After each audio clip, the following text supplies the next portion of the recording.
Question 9. Question 9. A light rod of length 2 meters is suspended horizontally by means of two vertical wire. ठीक है, of equal length. Two vertical wire of equal length tied to its ends. One of the wire is made of steel and is of cross sectional area this, and the other is of brass and is of cross sectional area 80 to 0.2 centimeter square. Find out the position along the rod at which a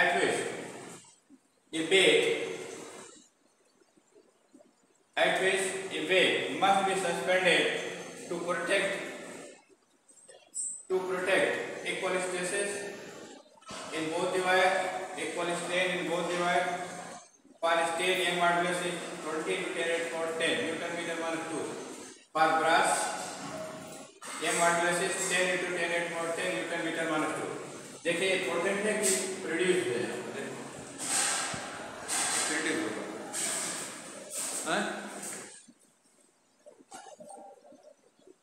B R O produce protect produce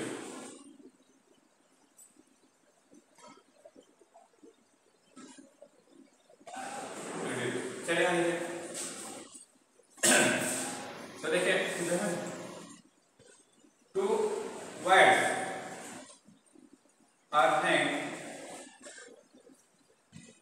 from rigid support. ठीक है, ये आपका rigid support है.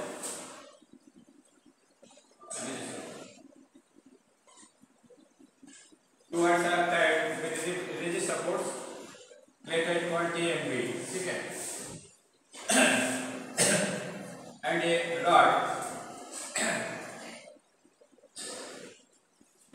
light rod is hanged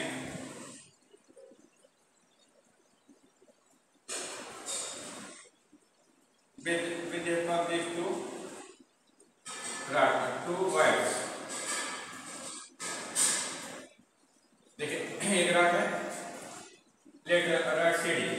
rod CD is hanged with the help of two wires, one made of steel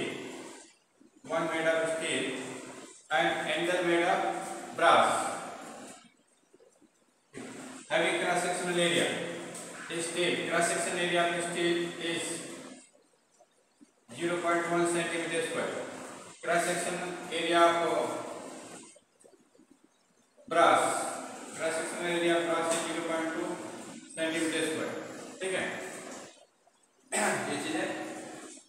Find the position of weight and certain stress in both the wires same. ठीक है, तो let W weight is hanged at point E at distance x from steel wire. ठीक है, then distance of this point from brass wire will be whole length is 2 meter. ठीक है, so distance from brass wire will be 2 minus x meter.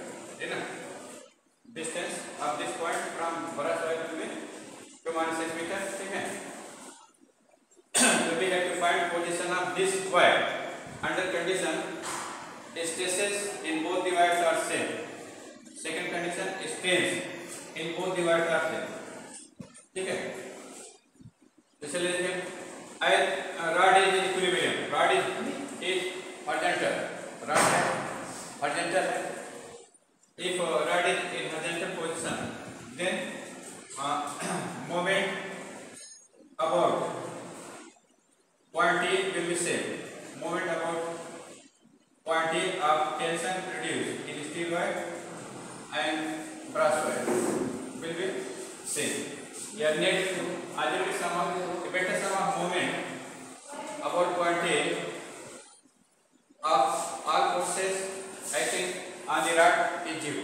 है ना, तो देखिए here 3 forces act: tension in steel wire, tension in brass wire weight, ठीक है। तो if we take moment about any point about this about the about any point of the rod, then vector sum of all moments will be 0 ना। तो taking moment, देखिए जैसे ये rod आपकी equilibrium में है, तो इस रॉड के किसी पॉइंट से अगर मोमेंट लीजिएगा, हाँ मोमेंट सभी फोर्स का मोमेंट लीजिए और उसका वेक्टर सम करिएगा तो क्या आएगा 0 आएगा, क्या आएगा 0, है ना, ठीक है। तो इसमें हम किस पॉइंट के अबाउट लेंगे, तो हम किसी एक फोर्स के अबाउट ले लेते हैं, किसी एक फोर्स के अबाउट मोमेंट ले लेते हैं, ठीक है, और तो उसका वेक्टर सम क्या हो जाएगा 0 हो जाएगा, ठीक है ना। देखिए हमको T1 T2 की जरूरत पड़ेगी इक्वेशन में, और जिसकी जरूरत नहीं पड़ेगी उसको हम हटा देते हैं, ठीक है। तो जैसे वेट की जरूरत हमको नहीं पड़ेगी, तो वेट के अबाउट हम जो है मोमेंट ले लेते हैं। तो taking moment about quantity, about line, about axis pass equal quantity, ठीक है। तो इसके अबाउट जब मोमेंट लीजिएगा तो कितना आएगा बताइए, तो इसके बाद मोमेंट लेंगे तो वेट का तो मोमेंट 0 हो जाएगा, ठीक है, क्योंकि लाइन ऑफ एक्शन क्वांटिटी से जा रहा है वेट का। अब मोमेंट T1 का बनेगा, T2 बनेगा, ठीक है।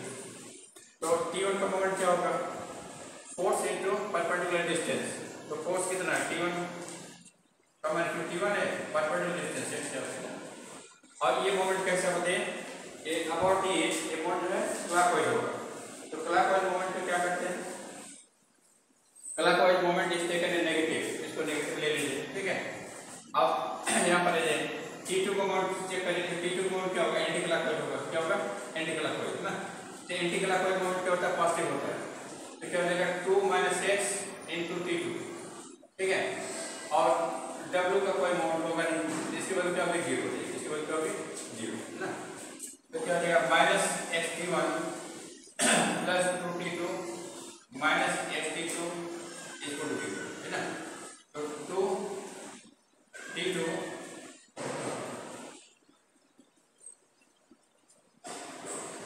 यहाँ से क्या मिलेगा, तो यहाँ से मिलेगा 2t2 equal to xt1 + t2, xt1 + t2, है ना।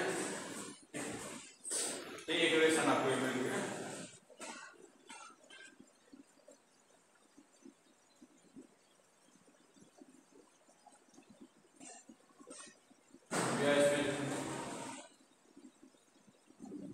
T1/T2 का रेशियो निकालते हैं, T1/T2 का रेशियो निकालते हैं, क्योंकि इस रेशियो की जरूरत पड़ेगी। तो यहाँ से क्या मिलेगा, तो xt1 इक्वल टू जो जगह x - 2 × T2, है ना। यहाँ से T1/T2 क्या हो जाएगा, T1/T2 हो जाएगा, T1/T2 इक्वल टू देगा T1/T2 x - 2/x, ठीक है। x - 2 होगा, नहीं 2 - 2, क्योंकि हमने इस टर्म को इधर भेजा ना, -x T1 को राइट भेजा, तो ये ऐड 2 - 6 है, तो राइट है 2 - 6। चलिए अब इस रेशियो को यूज करेंगे इक्वेशन नंबर 1। अब कंडीशन अप्लाई करते हैं। फर्स्ट कंडीशन क्या है, stress in both divide is same. पहली कंडीशन क्या होगा, stress in both divide is same. तो stress in steel wire, stress in steel wire, ठीक है, equal to stress in brass wire, stress in brass है ना, स्ट्रेस इन ब्रास वायर। तो stress in steel wire क्या हो जाएगा, T1 cross sectional area A1, ये क्या होगा T2 cross sectional area A, है ना। यहाँ से T1/T2 इसको क्या हो जाएगा, A1/A2, है ना। तो T1/T2 वैल्यू कितना है, T1/T2 की value 2 2 minus x upon x है और a1 upon a2 क्या है, ये 0.1 है upon 0.2, ठीक है। तो यहाँ से क्या मिलेगा, यहाँ से 2 minus x upon x equal to 1/2 हो जाएगा। अब क्रॉस मल्टीप्लाई करें तो 4 minus 2x equal to x हो जाएगा, 4 equal to 3x हो जाएगा, x equal to क्या हो जाएगा 4/3 मीटर, x equal to 4/3 ना, तो x की वैल्यू हो गई। तो weight must be suspended at distance 4/3 meter from C, from steel wire ना, स्टील वायर से 4/3 मीटर के डिस्टेंस पर वेट को सस्पेंड किया जाएगा टू गेट सेम स्ट्रेस है, ठीक है। सेम स्ट्रेस बाउंड करने के लिए वेट आपको इतने डिस्टेंस पर हैंग करना पड़ेगा। अब सेकंड पार्ट है ये, पहले स्ट्रेन के लिए सेम स्ट्रेन ना, तो strain in steel wire equal to strain in brass wire, strain in brass wire, ठीक है ना। सेकंड कंडीशन आपकी होगी ब्रास वायर ना, चलिए देखें।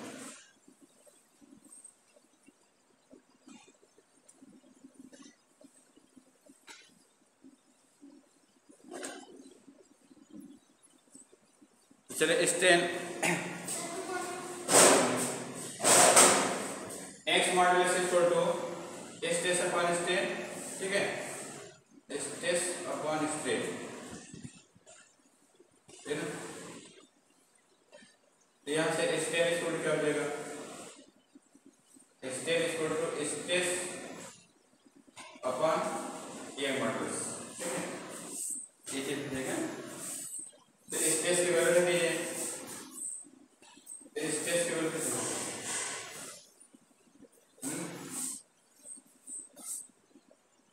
Stress T by A, stress क्या होगा T upon A upon Y, तो टी अपॉन ए वाई हो जाएगा, टी अपॉन ए वाई, ठीक है। चलिए strain in steel, strain in steel equal to strain in brass, strain in brass है ना। स्ट्रेन इन स्टील कितना है, T1 A1 Y brass Y steel equal to T2 upon A2 Y brass ना। तो यहाँ से क्या मिलेगा, यहाँ से T1 upon T2 equal to A1 Y steel upon A2 Y brass, ठीक है। तो T1 by T2 इक्वल कितना है, T1 by T2 2 minus x upon x equal to A1, A1 by A2 equal कितना है, A1 equal 0.1, A2 equal 0.2 into y steel equal कितना है, y steel की वैल्यू कितना है 20 into 10 raised power 20 into 10 raised power 10, y brass की value कितना है, y brass 10 into 10 raised power 10 है ना। ये हो जाएगा 2 minus x upon x equal to 0 cancel हो जाएगा ना, 2 by 1 into 1, ठीक है। तो 2 minus x हो जाएगा x हो जाएगा, 2 equal to x plus x, so 2x equal to 2, so x equal to 1 meter, x equal to 1 meter. So weight must be hang at 1 meter from the steel wire. So to get same strain, weight must be hang at 1 meter from the steel wire, ये ना, ठीक है। चलिए काफी करिए, right.